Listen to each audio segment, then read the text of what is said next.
এই মাটিতে জন্মগ্রহণ করেছিলেন নিসারউদ্দিন সাহেব রহমাতুল্লাহি আলাইহি সহ অনেক অসংখ্য আল্লাহর খাস বান্দারা, যাদের বরকতে আজকে বরিশাল দক্ষিণাঞ্চল ধন্য। আমার এখনো মনে আছে আব্বাজান রহমাতুল্লাহি আলাইহি ইন্তেকালের পরে বাংলাদেশের উল্লেখযোগ্য অনেক অন্য দলীয় রাজনৈতিক লিডাররা বক্তব্য রেখেছেন যে আমরা এমন এক ব্যক্তিকে হারিয়েছি। আমরা অনেক সময় চিন্তা করতাম,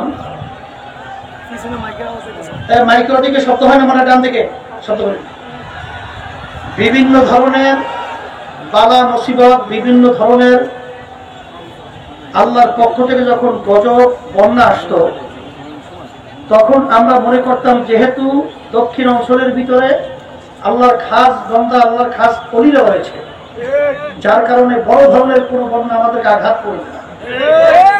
কিন্তু আজকে এমন এক ব্যক্তি আমাদের সামনে থেকে বিদায় হয়ে গেল, এখন আমরা ভয় করতেছি যে হয়তোবা কোন ধরনের গজব বিপদ আমাদের উপরে চাপিয়ে। দেখা গেল আব্বাজান রহমাতুল্লাহি আলাইহি ইন্তেকালের পরের বছরই এই দক্ষিণ অঞ্চলের সিজন এমন ভাবে তৈরি হয়েছে তামাম বিশ্বে যেটা ইতিহাস হয়ে থাকবে। আমি বলবো, আপনাদের সামনে যে আয়াত শরীফ তেলাওয়াত করেছি, আল্লাহ রাব্বুল আলামিন বলেছেন, আমার রাসূল, আমার নবীকে আমি কেন পাঠিয়েছি? শুধু মানুষ নয়, সমস্ত মাখলুকাতের শান্তির নিশ্চয়তার দূত হিসাবে আমি আমার রাসূলকে প্রেরণ করেছি। তার বাস্তবতা আমি বেশি লম্বা না বলে অক্সফোর্ড বিশ্ববিদ্যালয় সহ আমেরিকা, তামাম দুনিয়ার আধুনিকতার দিক থেকে এবং যেটাকে আপনার বলা হয় উন্নয়নের রাষ্ট্রের দিক থেকে আজকে তামাম দুনিয়ার ভিতরে উল্লেখযোগ্য, তাদেরও মূল বিচারালয়ের সামনে, মূল ফটকের ভিতরে এখনো পরিষ্কারভাবে লেখা রয়েছে, সর্বযুগের সর্বশ্রেষ্ঠ আইন প্রণেতা, তার নাম হলো মুহাম্মদুর রাসূলুল্লাহ সাল্লাল্লাহু আলাইহি ওয়াসাল্লাম। আপনারা ইতিহাস পড়লে দেখবেন অক্সফোর্ড বিশ্ববিদ্যালয়ে দুনিয়ামুখী শিক্ষা প্রতিষ্ঠানের দিক থেকে উল্লেখযোগ্য। সেখানে 100 মনীষীর নাম বিজাতিরা সৃষ্টি করেছেন দুনিয়া সৃষ্টির পরে। তারা বাধ্য হয়ে আল্লাহ রাসূল মুহাম্মদুর রাসূলুল্লাহ সাল্লাল্লাহু আলাইহি ওয়াসাল্লাম তার নামকে তারা 1 নম্বরে নিয়ে আসতে বাধ্য হয়েছে। আমাদের পাশের রাষ্ট্র ভারত, বর্তমানে প্রধানমন্ত্রী নরেন্দ্র মোদী সহ বিভিন্ন সময় শান্তির ব্যাপারে আলোচনা করতে গিয়ে বলেছিলেন, আল্লাহ রসুলের দিকে ইঙ্গিত করে তার নীতি আদর্শ যদি ফলো করা যায় শান্তি পাওয়া যায়। এই আলোচনার মাধ্যমে আমি মূলত বুঝাতে চাই, যারাই আমরা রাজনীতি করি এবং যারাই নাকি রাজনৈতিক দল হিসাবে প্রকাশ করছে, তাদের মূল একটা লক্ষ্য উদ্দেশ্য শান্তি, শান্তি। কিন্তু এতক্ষণ পর্যন্ত বিভিন্ন বক্তাদের মুখ থেকে আপনারা গুরুত্বপূর্ণ আলোচনা শুনছিলেন যে আজকে বাংলাদেশের স্বাধীনতার বয়স 50 বছর পার হয়ে 51 বছরে পড়েছে, যাদের মাধ্যমে দেশ পরিচালিত হলো, বর্তমানে চলছে। এরা বিভিন্ন সময় সুন্দর সুন্দর কথা বলে আমাদের সাধারণ মানুষকে বোকা পেয়ে ধোঁকা দিয়ে তারা মস্তদে গিয়ে, ক্ষমতায় গিয়ে আমাদেরকে বিভিন্ন সময় ক্ষমতার মস্তাদের সিঁড়ি হিসেবে ব্যবহার করে। আজকে আমরা লক্ষ্য করে দেখব, লক্ষ লক্ষ হাজার হাজার কোটি টাকা আমাদের রিকশাওয়ালা বাজানদের ঘাম ঝরা মাথা থেকে পা পর্যন্ত সেই অর্থ তারা বিদেশে পাচার করে সেখানে বেগম পাড়া তৈরি করে। শুধু তাই নয়, আমাদের কষ্ট অর্জিত সেই টাকা আজকে পিকে হালদার সহ আপনারা লক্ষ্য করেছেন, যেটা আমাদের দেশের সম্পদ, হাজার হাজার লক্ষ কোটি টাকা এদেশ থেকে পাচার হয়ে আজকে তারা বিভিন্ন বিদেশে চিত্ত বিনোদন মদ, বিভিন্ন বেহায়াপনা, আড্ডার ভিতরে লিপ্ত হয়ে আর আজকে আমাদের বাংলাদেশের সাধারণ গরিব মানুষ আজকে আমাদেরকে শোষণ করে আজকে আমরা স্বাভাবিক জীবন যাপন করবো সেই পরিপুষ্টটুকু পর্যন্ত বাংলাদেশে বর্তমানে আজকে কত বড় ষড়যন্ত্র চলছে আপনারা লক্ষ্য করেছেন। মুসলমান ইসলাম সম্পর্কে বুঝতে হবে এবং বিজেপিরা যারা রয়েছেন যারা শান্তির জন্য হন্য হয়ে আজকে জীবনকে বাজি রেখে রাস্তায় নেমে যারা আজকে বিভিন্ন প্রতিবাদ করছেন, আমি তাদেরকে পরিষ্কার ভাষায় বলতে চাই যে আজকে যারা নাকি দুর্নীতি করে এদের বিরুদ্ধে আমরা যখন পুরো আলোচনা করব তখন আমাদেরকে বিভিন্ন বাক রুদ্ধ করার জন্য বিভিন্ন ধরনের জেল এমনকি খুব সহ আমাদের জীবনকে বের করে লাশ হিসেবে রাস্তায় ফেলে রাখা হয়। সে দৃশ্য বাংলাদেশ আর ইসলামের নীতি আদর্শ দিকে আপনারা যদি তাকান দেখবেন আমিরুল মুমিনিন ওমর ফারুক রাদিয়াল্লাহু তাআলা আনহু অর্ধেক দুনিয়ার রাজত্ব করলেন, বাংলাদেশের মতো প্রায় 200 দেশের রাজা। তিনি মসজিদে ভিতরে ক্ষুব্ধরত অবস্থায় এক সাধারণ মুরব্বী বলছিলেন, আমির আপনার গায়ে যে আমরা জামা দেখছি সে জামা তো রিলিফের কাপড়ের জামা, রিলিফের কাপড় আমরাও পেয়েছি আপনিও পেয়েছেন, কিন্তু আমার কাপড় দিয়ে আমার পুরো জামা হয় নাই, আপনার কাপড় দিয়ে জামা কেন হলো? বুঝাতে চায় যে আপনি ক্ষমতায় থাকার কারণে আমার চেয়ে আপনার কাপড় বেশি নিয়েছে। একজন আমির বাংলাদেশের 200 দেশের রাজা। তখন আমির বলছিলেন এই প্রশ্নের উত্তর দিবে আমার ছেলে আব্দুল্লাহ। তিনি বসে গেছেন, আব্দুল্লাহকে বলছিলেন রিলিফের কাপড় আমিও পেয়েছি আব্বাও পেয়েছে, কিন্তু আমি দেখি আমার কাপড় দিয়ে আমার জামাও হয় না আব্বার জামাও হয় না, আমার কাপড়টাকে আমি আব্বাকে দান করছি, যার কারণে আজকে 2টা কাপড় মিলে আপনার সুন্দর একটা জামা হয়েছে। সাধারণ মুরব্বী বলছিলেন যে আমি প্রশ্নের উত্তর পেয়েছি, এখন আপনি বক্তব্য রাখেন। আজকে আপনাদের সামনে আমি যে একটা প্রবাদ বাক্য বলেছি, যে ভান্ডের ভিতরে যা থাকবে কাজ করলে তাই করবে, বোতলের ভিতরে প্রস্রাব রাখবেন আপনি কাজ করবেন, সেখান থেকে আপনি মধু পাবেন কোথা থেকে? বোতলের ভিতরে মদ থাকবে আর সেটা আপনি কাজ করবেন, সেখান থেকে আপনি শরবত পাবেন কোথা থেকে?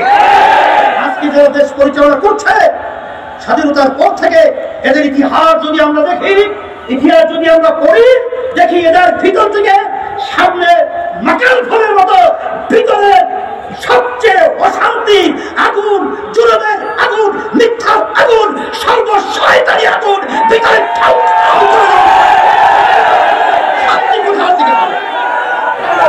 এর জন্য আমি বলবো, আসলে আল্লাহ রাব্বুল আলামিন বলেছেন যে জাতি নিজেদের ভাগ্যের পরিবর্তন না ঘটায় সে জাতির ভাগ্যের পরিবর্তন আমি কখনোই ঘটাই না। এই পরিবর্তন আমাদের কি করতে হবে? সেই হিসাবে ইসলামী আন্দোলন বাংলাদেশ আপনারা লক্ষ্য করেছেন যে আমরা ঢাকা কিছুদিন আগে কেন্দ্রীয় সমাবেশ করেছিলাম মহা, আলহামদুলিল্লাহ বাংলাদেশের ভিতরে ঐতিহাসিক উল্লেখযোগ্য স্বতঃস্ফূর্তভাবে সর্বশ্রেণীর মানুষ সেখানে সাড়া দিয়ে আমাদের এই দাবির সঙ্গে একমত হয়ে বাংলাদেশের সরকার সহ যারা নাকি বিভিন্ন দুর্নীতিগ্রস্তের সাথে জড়িয়ে আছে তাদেরকে আমরা জানান দিয়েছি, যদি এর পরিবর্তন আপনারা না করেন আমরা বাধ্য হব। বাংলাদেশের ইতিহাস রয়েছে স্বাধীনতার জন্য আজকে বাংলাদেশে 30 লক্ষ মতো মানুষ বলা হয় তাদের জান দিয়েছে, তাদের বিভিন্ন অঙ্গ প্রত্যঙ্গ পক্ষ করে তাদের মেয়ের ছেলে ঘরবাড়ির ছেলে দেশকে রক্ষা করেছে, ইমানকে রক্ষা করেছে। যদি প্রয়োজন হয় মদের আইন বাতিল করতে আপনারা কি বলতে পারেন? মদের আইন পাস করতে বাংলার জমিনে আমরা দেব না ইনশাআল্লাহ। তাই নয়, আজকে আপনারা লক্ষ্য করে দেখবেন আজকে যে ষড়যন্ত্র তৈরি হয়েছে আপনারা লক্ষ্য করে দেখবেন আজকে বাংলাদেশের মধ্যে একটা কথা রয়েছে যে শিক্ষার মাধ্যমে জাতির মেরুদণ্ড তৈরি হয়। কিন্তু আমার আব্বাজান রাহমাতুল্লাহি আলাইহি তিনি পরিষ্কার ভাবে জানান দিয়ে গেছিলেন সব ধরনের শিক্ষার মাধ্যমে মানুষ জাতির মেরুদণ্ড তৈরি হয় না, সুশিক্ষার মাধ্যমেই জাতির মেরুদণ্ড তৈরি হয়। যার বাস্তবতা আজকে আপনি লক্ষ্য করেছেন, তুরিরা ব্যারিস্টার দাবি করে সে আজকে বিদেশ থেকে বড় ধরনের নিয়ে আসছে, ডিগ্রি নিয়ে আসছে, কিন্তু ওর শিক্ষার মাধ্যমে ওর অসুস্থ মাকে ঘর থেকে বের করে বিভিন্ন অনৈতিক চরিত্রের মধ্যে লিপ্ত হয় বাংলার জমিনে শিক্ষাকে কলঙ্কিত করেছে ওদের এই শিক্ষার মাধ্যমে ওদেরকে মানুষ বানাতে পারে নাই। যেই শিক্ষার মাধ্যমে মানুষ তৈরি হয় সেই শিক্ষার নাম হলো ইসলামী শিক্ষা। সেই শিক্ষা বন্ধ করার বর্তমানে ষড়যন্ত্র চলছে।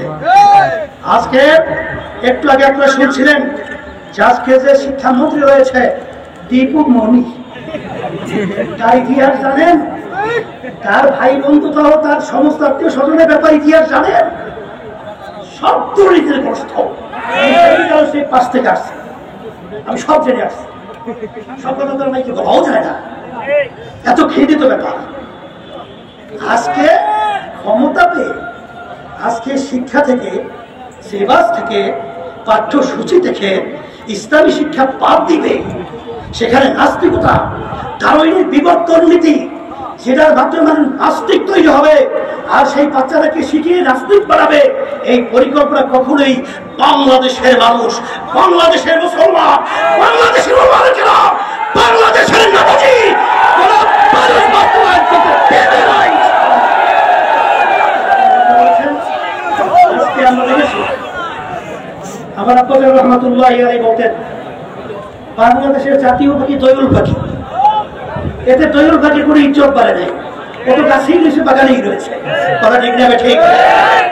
কিন্তু শাপলা ফুল জাতীয় ফুল, ওকে শাপলা ফুল জাতীয় ফুল হওয়ায় সংসারে কোনো জায়গায় ও জায়গা পেয়েছে? ও তো বিভিন্ন জায়গায় খালে বিলের ভিতরেই আছে। তাই ইসলাম রাষ্ট্র ধর্ম, এটার একটা ইসলামের কোনো উপকার হয় যদি ইসলামের নিয়ম অনুযায়ী সর্বত্র বাস্তবায়ন না হয়। তারপরেও তো একটা সম্মান, যেহেতু আমরা বাংলাদেশের ৯২% মধ্যে মুসলমান বসবাস করি, এই দেশের ভিতরে ইসলাম শব্দ থাকবে না, আর এটাও নাস্তিকেরা সহ্য করতে পারছে না।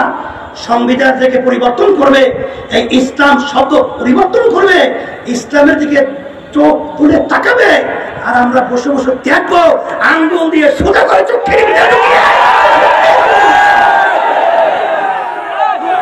সেই হিসেবে আমি পরিষ্কারভাবে বলতে চাই যে আজকে বাংলাদেশের ভিতরে আমরা যে ১৫ দফা আপনারা জানেন দাবি করেছিলাম কেন্দ্রীয় মহাসমাবেশে, সেই দাবিগুলো বাস্তবায়নের জন্য আমরা আমাদের জান মাল, আমাদের সব দিয়ে এর প্রতিবাদ সহ বাস্তবায়নের জন্য চেষ্টা করবো ইনশাআল্লাহ। ১ নম্বর, যে কোনো মূল্যে দ্রব্য